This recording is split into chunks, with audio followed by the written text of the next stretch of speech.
Hello everyone, welcome to learning हम NCERT. और आज की इस वीडियो में हम करेंगे क्लास 6 इंग्लिश हनी सर्कल का chapter 1 who did Patrick homework. तो इसमें हम पढ़ेंगे कि कैसे पैट्रिक ने अपना होमवर्क करा और आखिर में ये देखेंगे कि आखिर उसने किसी की मदद ली या फिर उसने खुद करा। तो फर्स्ट पैराग्राफ हम स्टार्ट करते हैं। Patrick never did his homework. Too boring, he said. He played hockey and basketball and Nintendo instead. तो पैट्रिक अपना होमवर्क कभी नहीं करता था। वो बोलता था कि बहुत बोरिंग है, मुझसे नहीं होगा, और उसके बदले वो हॉकी खेलता था, बास्केटबॉल खेलता था या फिर निंटेंडो खेलता था। निंटेंडो मतलब एक वीडियो गेम जो बच्चे खेलते हैं। His teacher told him, Patrick, do your homework or you wouldn't learn a thing. तो उसके टीचर बोलते थे कि पैट्रिक अपना होमवर्क करो वरना तुम्हें कुछ नहीं सीख पाओगे। And it's true, sometimes he did feel like an ignoramus. और ये बात सच है कि कभी कभी उसे एक इग्नोरमस की फीलिंग आती थी। इग्नोरमस मतलब एक इग्नोरेंट पर्सन, यानी जो एजुकेशन नहीं करता था, वो मतलब पढ़ाई से भागता था, उसे इग्नोरमस कहते हैं। उसे ऐसा लगता था कि हाँ मैं एक इग्नोरमस हूँ, पर वो क्या करता, उसे होमवर्क पसंद नहीं था, वो बहुत हेट करता था होमवर्क को। Second paragraph. Then one day he found his cat playing with a little doll and he grabbed it away. तो एक दिन उसने देखा कि उसकी जो कैट है वो एक छोटी सी डॉल के साथ खेल रही थी और उसे उसने मुंह में डाल दिया था। To his to his surprise it wasn't a doll. और उसका ये सरप्राइज था, उसके लिए एक सरप्राइज की बात हो गई कि वो कोई भी डॉल नहीं थी at all, but a man of a tiniest size. He had a little wool he had a little wool shirt with old-fashioned braids and high tall hat much like a witch.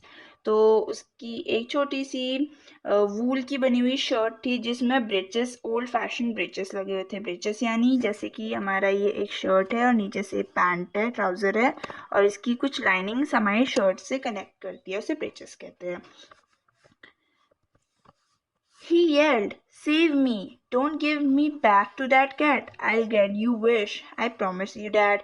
तो फिर वो बोलता है कि मुझे बचाओ, मैं तुम्हारी एक विश पूरी करूँगा, इसके बदले तुम मुझे इस कैट से मेरे सामने इस कैट को कभी मत रखना, मैं आपको ही प्रॉमिस करता हूँ।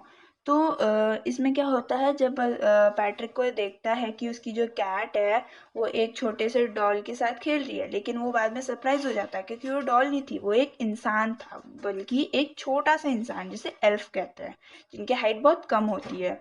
तो एल्फ में भी सबसे छोटा था। तो वो देखता है कि उसने एक ओल्ड फैशन ब्रेचेस वाली वूल शर्ट पहनी हुई है और एक लंबी सी हैट पहनी हुई है जो विच की तरह, विच यानी चुड़ैल, जैसे चुड़ैल पहनती है हैट वैसे ही उसने भी पहना था, और बोलता था कि मुझे बचाओ वरना ये मुझे खा जाएगी। अब third paragraph. Patrick couldn't believe how lucky he was. Here was the answer to all his problem. So he said, only if you do all my homework till the end of the semester. That's 35 days.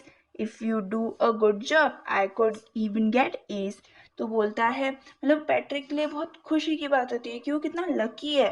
मतलब अब अभी तक वो homework से परेशान था कि उसे होमवर्क नहीं करना होता है, उसे उसे अच्छा नहीं लगता था होमवर्क करना, और उसी के कारण से वो पढ़ाई भी नहीं कर पाता था और उसके टीचर भी उस पर बहुत गुस्सा होते थे।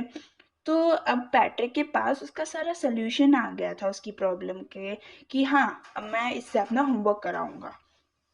तो उसने बस ये बोला कि बस तुम ये कर सकते हो कि तुम मेरा होमवर्क करो सेमेस्टर के आखिरी तक। सेमेस्टर 35 डेज का होता है, ठीक है। तो 35 डेज बचे हुए थे सेमेस्टर के लिए, और उसने कहा कि जब तक मेरे सेमेस्टर यानी एग्ज़ाम नहीं आ जाते तब तक तुम मेरा होमवर्क करो, और अगर तुम अच्छा काम करोगी तो मुझे ए मिलेगा, ए पॉजिटिव मिलेगा अपने ग्रेड्स में।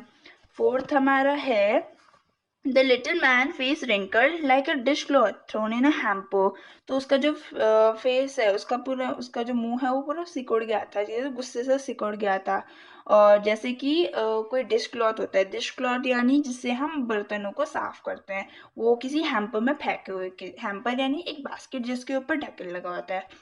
He kicked his legs and doubled his fist, and he grimaced and scolded and pursed his lips. Oh, am I cursed? But I'll do it. तो वो मतलब बहुत उसे बहुत गुस्सा आ जाता है। वो अपनी केक को अपनी लेग को किक करता है और मतलब उसे बहुत गुस्सा आ जाता है। तो फिर वो क्या करता है, तो उसने बोला कि मैं फंस गया हूँ लेकिन मैं करूँगा, उसे करना ही होगा, पर अगर वो ऐसा नहीं करेगा तो पैट्रिक उसे वापस बिल्ली के पास छोड़ देगा और बिल्ली तो उसे मार डालेगी। तो फिफ्थ हमारा है, and true to his word, that little elf began to do Patrick homework। और अपना वायदा से अकॉर्डिंग वो जो छोटा सा एल्फ था वो पैट्रिक का होमवर्क करने लगा। Except there was one glitch यानी एक प्रॉब्लम। वो मतलब अपना उसका होमवर्क करने लगा पैट्रिक का, लेकिन एक प्रॉब्लम थी। The elf didn't always know what to do and he needed help me he says, and Patrick would have to help in whatever way। तो फिर अपने वायदे से अकॉर्डिंग वो पैट्रिक का काम होमवर्क करने लग गया, लेकिन एक प्रॉब्लम थी। अब एल्फ भी तो एक इंसान ही है, कोई रोबोट थोड़ी है कि वो उसका सारा होमवर्क कर देगा जो उसे सब कुछ आता है। पर ऐसा नहीं था, तो उसने वो मतलब उसे भी कहीं कहीं पे प्रॉब्लम हो रही थी और वो बाबा पे बोल रहा था कि मुझे मदद करो, मेरी मदद करो। और जो पैट्रिक को उसकी मदद करनी होती थी चाहे वो जो भी बोले। I don't know this word, the elf squeezed while reading Patrick's homework. Get me a dictionary. No, what's even better, look up the word and should it all sound it out by each letter। तो फिर वो बोलता है कि मुझे इस word का मतलब समझ में नहीं आ रहा है, तुम मुझे एक डिक्शनरी लाओ और मुझे डिक्शनरी लाओ, मैं इसे देखूंगा। फिर वो कहता है नहीं, एक काम करो, ये ज़्यादा अच्छा रहेगा कि तुम वो डिक्शनरी में से जो मैं वर्ड बोलूँ उसे तुम ढूंढो और स्पेलिंग सहित उसका मीनिंग मुझे बताओ। सिक्स्थ है, when it came to maths Patrick was out of luck.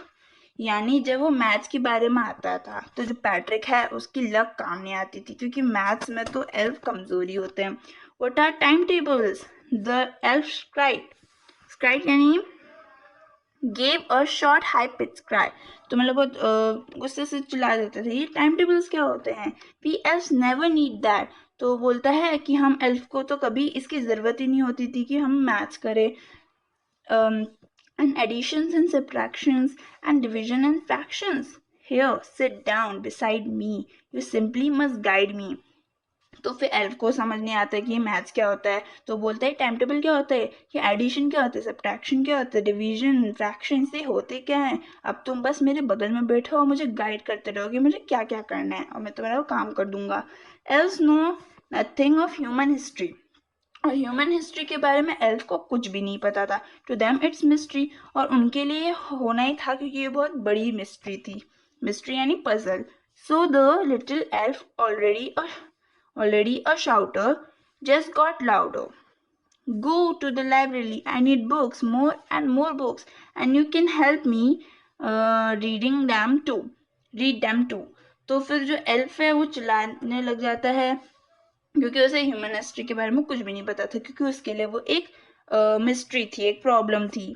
तो वो चिल्लाता है और मतलब बहुत गुस्से से चिल्लाता है, वो बोलता है जाओ लाइब्रेरी में जाओ और मेरे लिए बुक्स लाओ, मुझे बहुत सारी बुक्स की ज़रूरत है, बहुत सारी बुक्स, और तुम मेरी मदद करना उसे पढ़ने में। अब सेवेंथ हमारा है, as the matter of fact every day in every way that little elf was nag यानी one who troubles someone all time by complaining or asking them to do something। तो फिर वो बाबा उसे नैग करता था। Nag का मतलब किसी को किसी चीज़ के लिए परेशान करना, बाय आस्किंग, उनसे सवाल करते रहना कि ये कैसे करना है। तो जो ये मैटर एक फैक्ट था कि एल्फ को हर जगह पे नैग हो रहा था, यानी वो हर जगह पे पैट्रिक को परेशान कर रहा था कि उसे ये नहीं आ रहा है और उसे मदद करने के लिए पूछ रहा था। Patrick was working harder than ever and was it a drag यानी समथिंग डल एंड अनइंटरेस्टिंग।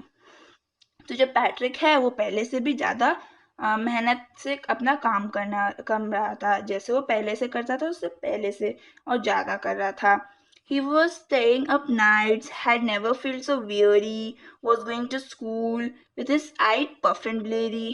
उसको देख के ऐसे लगता था कि बच्चा पढ़ाई कर रहा है, यानी वो देर रात तक पढ़ता रहता था, मतलब कभी भी इतना मूड ही नहीं रहता था।